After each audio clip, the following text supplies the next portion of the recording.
Welcome to Money and Purpose, a podcast about intentional wealth and aligning your money with what is most important to you. I'm your host, Marianne Poon, CFA charter holder and financial advisor. Joining me today is Laura Rowley, a journalist, author, and content strategist who has covered personal finance for CNN, Huffington Post, and Yahoo. She's written 7 books, including Money and Happiness, which explores the intersection of your finances and your values. Today, we're talking about how to use your money as a tool to live according to your values, why being intentional matters more than ever in a world designed to separate you from your money, and Laura's upcoming novel, The Glassmaker's Secret. Hi, Laura. Thank you so much for being a guest. I'm so excited to have you on the show. Thanks for having me. So you've done TV, journalism, digital, you run a content strategy firm, you work on Wall Street, and now you're writing fiction. So how do you describe what you do at a party when somebody asks you? Oh, that's such a tough question. I think that's true for most people. If you work long enough, you'll cycle through many careers. But I was a journalist for a long time at places like CNN, Huffington Post, Yahoo, and mainly covered business news and personal finance. Along the way, I wrote 7 books. Maybe the best way to describe it is like as the journalism industry changed, I was like on the log in the long rolling contest, like newspapers, magazines, television, digital video, and then content strategy. So it's all storytelling. It's just at various parts of my life, I've pivoted based on honestly, like what my financial obligations were. And now I'm at the phase where my kids are launched and I can go back to writing, fiction, which is super fun. So one of your books, Money and Happiness, what got you interested in the connection between money and happiness? I grew up the 10th of 11 kids on the south side of Chicago. And so I didn't grow up with a lot of money, but now as an adult, I understand I had things that were much more valuable, which was very committed parents who were very focused on education and just a lot of family times. But having grown up without money, I was always very interested in it. And my dad was very much like the ABCs, the 1, 2, 3s, and the power of compounding. He really wanted us to understand money when we were kids. And so I was very curious about it. And it's like a puzzle, the way money works. I mean, trying to understand the right intersection for you in terms of your earning, spending, saving, and charitable giving is like this very interesting puzzle. So I started covering business news, and that led to the book, Money and Happiness. One of my favorite parts about your book is that you write about living rich, like your purpose, rather than getting rich. So can you tell us more about that? Yeah, while I was a reporter at CNN, I went to divinity school. I got a master's in divinity because I was always very curious. I was raised Irish Catholic. My family is from Ireland. I was always very curious about people saying, well, it says this in the Bible. And I thought, well, what did it say in Greek in the first century? So in that study, when I got my master's in divinity, there was a lot of focus on how people sort of choose their values or where their values come from, and then how they make decisions based on their values. There's a lot of philosophy. So out of that, I thought, what an interesting thing to bring together those 2 disciplines and look at the intersection of your money and your values. Because I think we assign all of this weight to money. Money is status. Money is security. Money is power. But money is actually just a tool to achieve your values. And so it's sort of thinking through like, what is it I actually value in life? And how do I use money as a tool to get that? I'm sure a lot of people seek you out for advice. You've been in the New York Times, on the Today Show, on Good Morning America. So when someone asks you for guidance on their finances, what do you ask them? How do you help them? I think there's 2 questions. What do you value and who are you responsible for?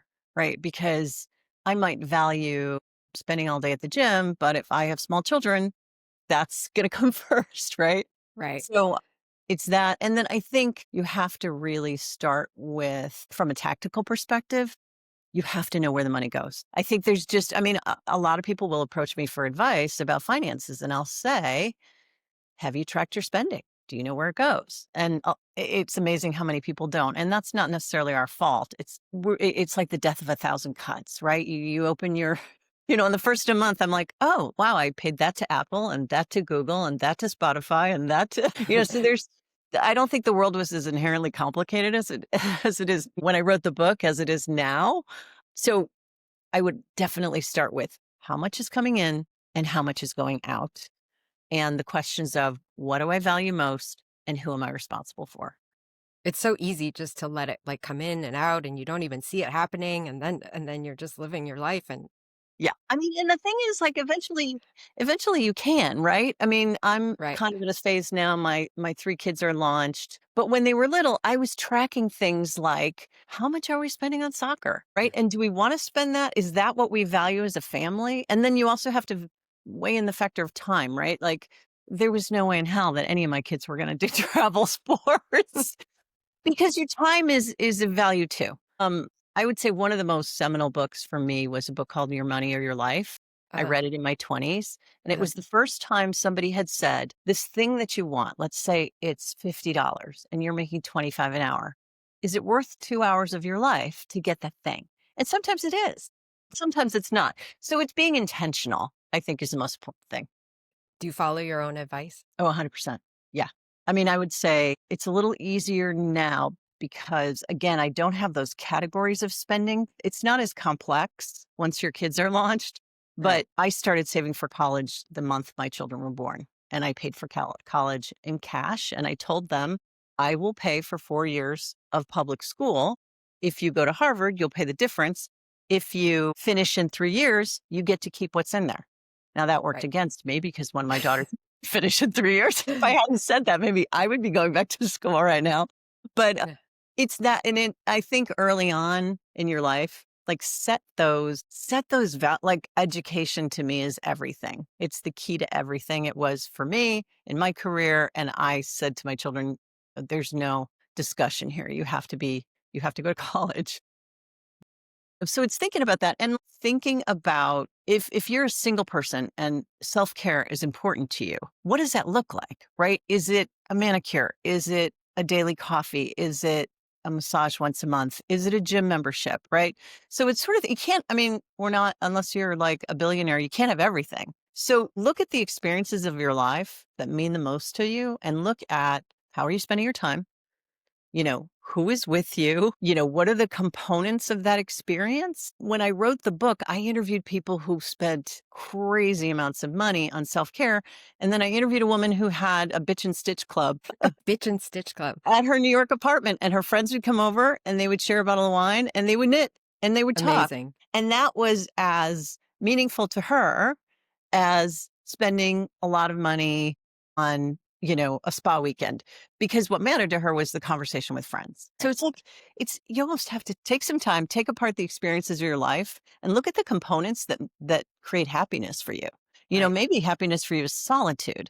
And you could go to the library, check out a book, sit in a coffee shop and order one coffee. And that hour a week is the thing that really promotes your happiness and helps you function elsewhere in your life. But again, it just goes back to being intentional.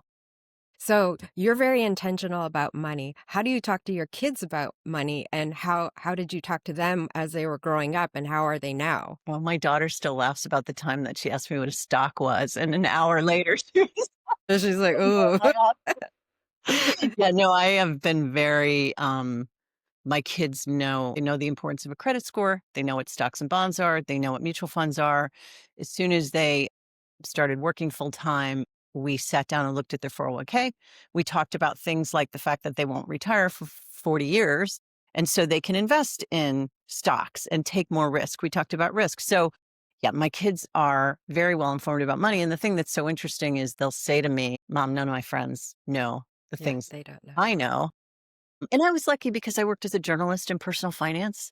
So you can keep up on things. You can keep up on things like how credit card points work and how you can use them for a lot of fun travel and that sort of thing. So, but I wish that personal finance was taught in high school and that you had to pass a test 100%. where you could say, this is what a stock is, this is what a bond is. And yeah. So um, I probably err on the side of talking way too much about money to my kids. But I will say this, I always phrase things in the sense of, what do you value? They would say like, why don't we live? One time when I lived in New Jersey, one of my kids came home. Do you remember the show Extreme Makeover? Yes. Where like a group would descend on a house and make it over for the family. And my Yes, daughter yes. came home from someone's very nice house and said, when are we going to be on Extreme Makeover? And I was like, well, we could buy a much bigger house, but that would mean that I have to work in the city at a job and not see you all day. Which would you prefer? Which, because at the time I was working at home and writing books. So I always phrase things in terms of choices, Mhm. not don't spend that. I don't think there should be any shame around any spending. It doesn't hurt anyone else. All spending is idiosyncratic. All spending is quirky and it's individual to the person, right? I do really weird things like I would always buy used cars and drive them until they went into a death spiral, but I spent a ton of money on travel because travel is really important to me. That's about family, that's about experience, that's about growth and inspiration. And so it's okay to have schizophrenic spending. Never, ever, ever buy coffee. Like, I buy the $5 coffee. I make very nice coffee at home. But if you looked at what I spend on travel, some people would be like, wow, that's too much to spend on travel. So there's no such thing as you're spending too much on this and you're not spending enough on this and you should do that. There are no shoulds. There's only what do I value? Who am I responsible for? And how do I organize my earning, spending, saving, investing, and giving around that? So, after years of nonfiction and on top of your day job, you've written a novel, a fiction novel, The Glassmaker's Yes, Secret, and it's coming out in 2026. Can you it tell is. us about it? Okay, so this story is about a woman in New York who travels to Estonia to find a secret that her grandfather told her he had. They were going to go to Estonia together, and then he died before their trip. He grew up there, he fled during World War II. So the book alternates between her journey, her present day journey, and his letters about his childhood during World War II. And yeah, there's a lot of fun secondary characters, and it has mystery, but it also has romance. So she is in a relationship, and when she gets there, there's this other person. So there's a little bit of a triangle. So yeah, it's a lot of fun. And there are money issues in there as well. Oh, yeah. Tell me about those. How does money show up in your fiction book? So my main character started out as an investment banker, Uh, and she left Wall Street to pursue her passion, which is photography. And then her grandfather died and left her his art gallery. And so she's running the art gallery. And I think part of that speaks to, one of the other things that money can be to us is loyalty. And she feels like this such a loyalty to her grandfather. She's determined to turn the store around, even though it's pulled her away from the thing she loves. And meanwhile, her boyfriend, who has this plot to clear cut this piece of land in Estonia, he wants her to come back to the bank. He's like, why are you working so hard at the store? You're working as hard as I am, but you're not making Wall Street money anymore. And then she goes to, and this is early in the book, so I'm not doing any spoilers here. She goes with him to Europe on a business trip, wants to go to Estonia, but he says, no, we don't see each other that much. We should stay together. And they get in a fight. And she says, I'm going home. And she has maxed out her credit card, paying for stuff at the store. So she ends up going to Estonia, which is very close to where they were, and pursuing this secret. So it's a lot of fun. And it's around Christmas time. So yeah, there's a lot in there for people. Nice. Yes. We were at a gathering together in New York where you read snippets of it and it was so good. I had like visceral reactions. I was like, leave him. So I'm really excited about it. Thanks. I'm super excited too. I mean, it started out, I wanted to write a Hallmark movie, and a friend of mine said, you should look at the Christmas market in Estonia. It won all these awards for being so beautiful. And then I just went down the rabbit hole and kind of fell in love with Estonia, fell in love with its history. And it's such a poignant history. The country lost a quarter of its population during World War II because they were initially invaded by the Soviet Union, and then they were invaded by the Germans.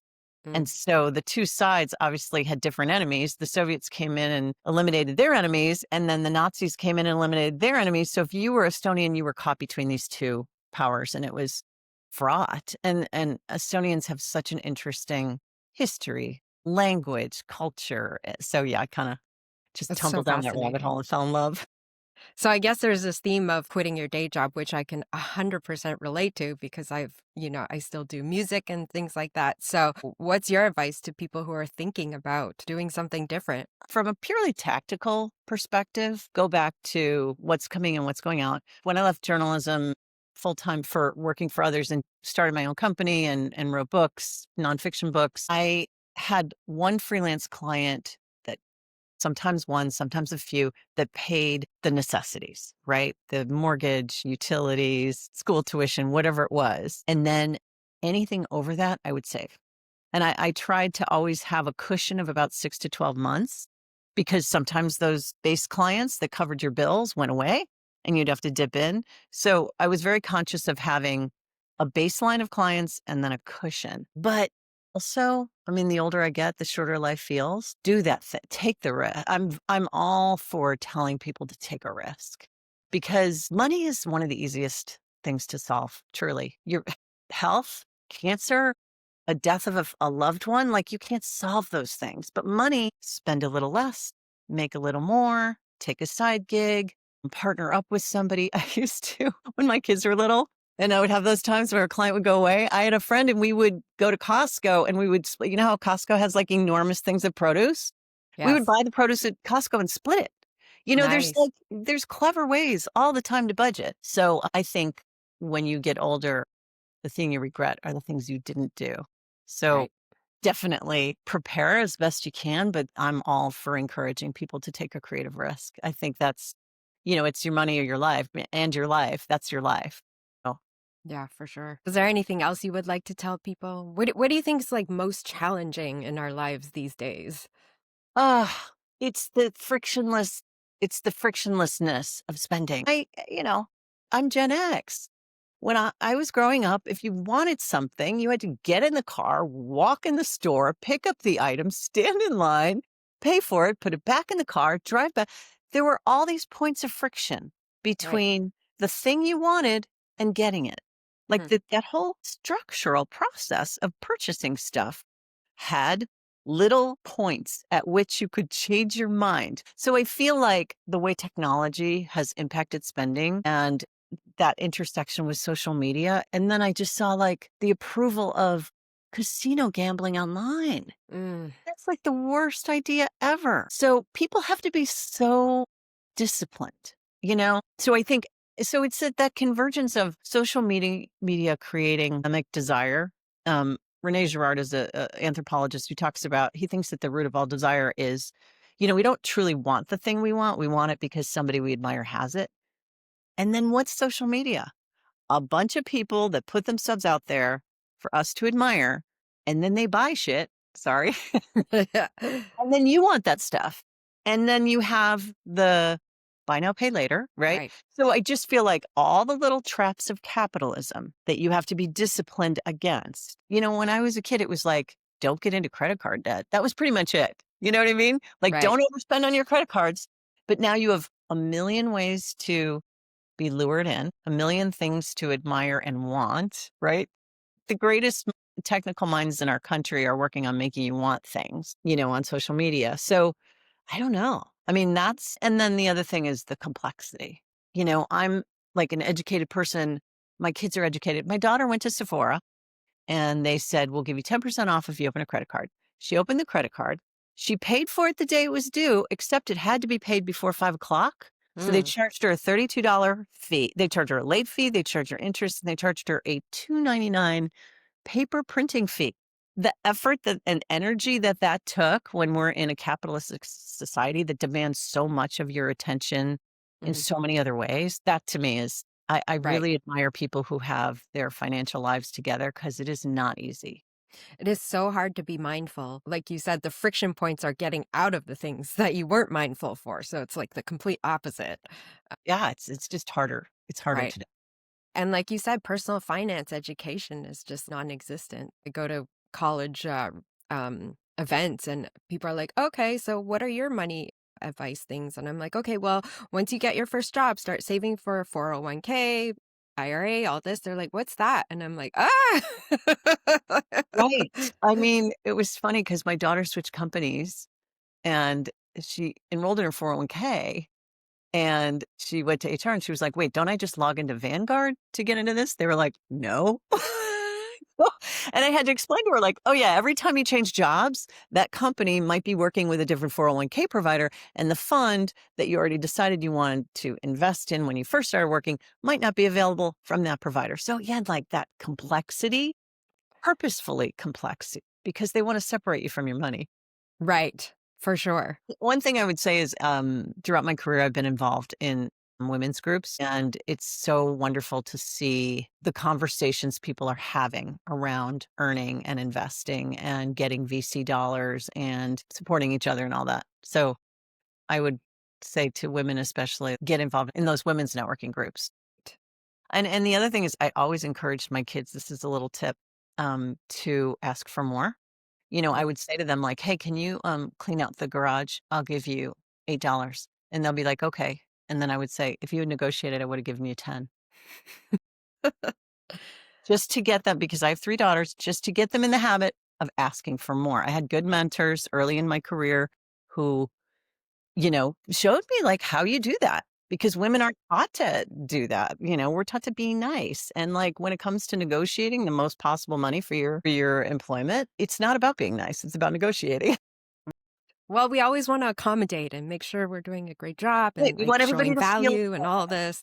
yeah, and the thing is the company has the money. And so, Right. no, like, if you can't get more money initially, can you get, a review at 6 months so that you can get a raise 6 months in instead of 12? Can you know those menu of items when you start your very first job? Because women leave something like a $500,000 on the table over a lifetime of working by not negotiating. Mhm. So, I think that's another piece. But yeah, it's tricky. I think it's changing. In the course of your career, how have you seen things change for women and money? Hmm, that's a good question. I mean, only 2% of VC dollars go to women. Wow. You know, it's and I so I on my in my day job, I work at finance and specifically real estate finance. And I was at a conference the other day, and there were 3 women in the room. So I don't know, how has it changed? I think it's definitely better. Uh, when I went out on maternity leave with my first child, I had to string together all of my vacation days, all of my disability, like every little hour I had. And I got back to work in September and I couldn't take a day off until January, including working on Christmas because I worked in news. And when I came back, my job was not there. They had put someone in my job. And when I came back, I worked for her and I had to work my way back into my job because you were not going to complain because the risk of being let go was too high. So I see so much progress of young women speaking up and saying these working conditions are not tolerable. I mean, I would pump in my boss's office with tape over the window while people were knocking. And now there's like nursing rooms for mothers. Like, so there is real progress. I've worked in companies that were oriented towards women's media, and everyone in leadership was a man. And that was as recently as 10 years ago. So I'm seeing a lot of progress, but at the same time, I do feel like there's a long way to go. And again, not to go on and on, but daycare was tremendously hard when my kids were little. It was one of the reasons I started writing books was so I could do it from home. We didn't have Mhm. any work from home then. Right. And daycare is a nightmare for women Yes. still. Yes. And I'm sort of like just so sad that we have not addressed that issue, because until we address the issue of daycare, you are going to have a huge portion of the workforce that simply cannot go back to the office, can't be productive, in terms of economics. They can't get access to daycare. There was a really good article in Harper's recently about this. And that problem, I think, is one of the biggest that still is yet to be solved. Right. So do you have advice for women who are balancing being at home with kids versus a career and how to do it all? I would always say keep a foot in. I knew people initially after we left New York. We lived in an area that was 60 miles outside the city. And I had friends where she was an attorney and he was an investment banker, but then he was traveling for work all the time. So she stayed home because she couldn't work the hours an attorney works. But those women were like the head fundraiser for the school stuff, like literally raising hundreds of thousands of dollars. I knew people who volunteered in advocacy roles. Like, I think it's like continue to invest in your skills. Hopefully you can get paid, oftentimes not. But the skills that it takes to run a fundraiser and raise hundreds of thousands of dollars are going to come into play in the workplace. So I would say try to keep a hand in it. And then also, I guess the other thing is don't feel bad about it. Like there are seasons of life. I've wanted to write a novel for a long time. I couldn't do that until my kids were launched because all of my energy had to go into making money so that I could get them through college. So I would say like just give yourself a break too. Right.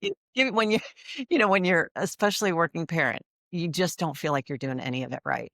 You're not getting any of it right. You're not with your kids the way you want to be. You're not present at work the way you want to be. Um, so yeah. So I would say give yourself a break, but also as a culture, we need to see men picking up the slack at home more. Right. Where can people find you, and where do we buy this book of yours when it Uh, comes out? Thank you so much. So the book comes out October 1st, 2026. You Okay, can find it on laurarowley.com. My website is laurarowley.com, or on Amazon. wonderful. Will there be an audiobook version? Absolutely. Yes. Thank There will be goodness. an audiobook. Are you narrating it? No, I don't think so. I haven't figured that out yet, but I used to do some voiceover when I was at CNN, but I think that's a different kind of voiceover than, I mean, a great book can be ruined with the wrong narrator. So I'm going to choose my narrator wisely. Well, this has been so wonderful. Thank you again for being on the show. Thank you for having me. It was so fun to talk to you.